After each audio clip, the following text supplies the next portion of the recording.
সুপ্রভাত বন্ধুরা, শুরু করছি আজ চিন্তনের মুখ্য বার্তা। আজ 28 আগস্ট বুধবার। আজকের আন্তর্জাতিক খবর। বালুচিস্তান জুড়ে জঙ্গিদের তাণ্ডব, মৃত 40।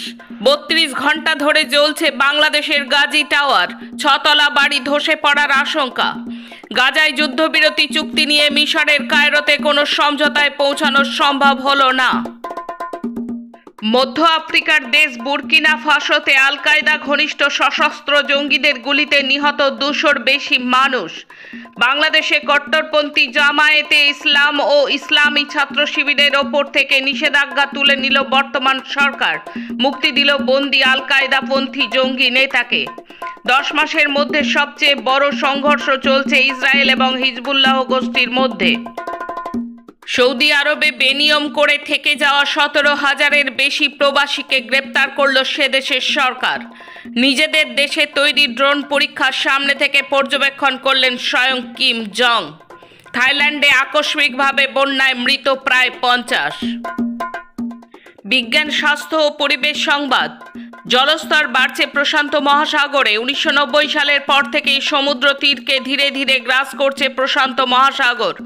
সমীক্ষা থেকে জানা যাচ্ছে, বিগত 30 বছরে প্রশান্ত মহাসাগরের জলের উচ্চতা বেড়ে গেছে 15 সেন্টিমিটার। ওয়ার্ল্ড মেট্রোলজিক্যাল অর্গানাইজেশন ইতিমধ্যেই জারি করেছে সতর্কতা। বাংলার বীরভূম জেলার কোপাই নদীর তীরবর্তী অঞ্চলে 10,000 বছর আগে ছিল বিশাল ঘন জঙ্গল। নদীর গর্ভে উদ্ধার হওয়া বেনো কাঠের কার্বন ডেটিং করে পাওয়া গেল বহু তথ্য প্রমাণ। আজকের মজে যাওয়া নদী কোপাই একসময় ছিল উত্তাল স্রোতস্বিনী। দেশ ও রাজ্যের খবর। ছাত্র সমাজের মুখোশ থেকে বেরিয়ে এলো বিজেপিকে প্রচারের আলোকে আনতে মমতার পুলিশ ব্যবহার করল জলকামান, কাঁদানে গ্যাস। বিজেপি তথা ছাত্র সমাজের আন্দোলন শেষ হওয়ার আগেই পরিকল্পনা মতো ঘোষণা করে দেওয়া হলো বাংলা বন্ধের। তোলা হয়েছে 356 ধারা প্রয়োগের। বিজেপির ডাকা বন্ধের বিরোধিতা করে বামপন্থী নেতৃত্ব দিল বিবৃতি। গণ আন্দোলনকে দিশাহীন করার গভীর চক্রান্ত চলছে। আরজিকর কাণ্ডকে নিন্দা করে যৌথ বিবৃতি দিল 35টি নারী সংগঠন। জম্মু কাশ্মীরে আসন সমঝোতা চূড়ান্ত হলো কংগ্রেস ন্যাশনাল কনফারেন্স সিপিআইএম এর মধ্যে। একটি আসনে লড়বে সিপিআইএম। লাল ঝান্ডার মিছিলে ভেসে কুলগ্রাম কেন্দ্রে মনোনয়ন জমা দিলেন তারিগামী। বাংলাদেশে হিন্দুদের নিরাপত্তা নিশ্চিত করতে চান মোদি। বললেন, ফোনে বাইডেনের সাথে কথা হয়েছে। বাইডেন উদ্যোগ নিতে প্রতিশ্রুতি দিয়েছেন। বাংলাদেশে হিন্দু নিগ্রহের প্রসঙ্গই নেই, বিবৃতি দিয়ে জানালো বাইডেন প্রশাসন। মোদির দাবি নিয়ে উঠল প্রশ্ন। ভারত বিরোধী পোস্টে সমর্থন করে লাইক দেওয়ায় শাস্তি দেওয়া হলো শিলচর এনআইটি দ্বিতীয় বর্ষের ছাত্রীকে। ফেরত পাঠিয়ে দেওয়া হলো বাংলাদেশে। দিল্লি আবগারি মামলায় জামিন পেলেন কেশিয়ার কন্যা কবিতা। তদন্তে অসন্তুষ্ট শীর্ষ আদালত।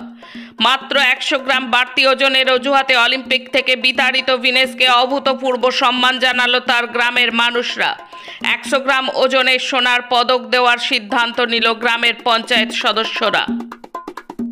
যোগী রাজ্য উত্তরপ্রদেশের ফারুখাবাদে 2 দলিত ছাত্রকে মেরে গাছে ঝুলিয়ে দেওয়া হলো। কোচবিহারের নাবালিকা ধর্ষণ, গ্রেপ্তার তৃণমূল নেতা। নর্মদা জলে ভাসছে গুজরাটের ভারুচ, বিশ্বমিত্রীর জলে ভাসছে ভাদোদরা। এখন খেলার খবর।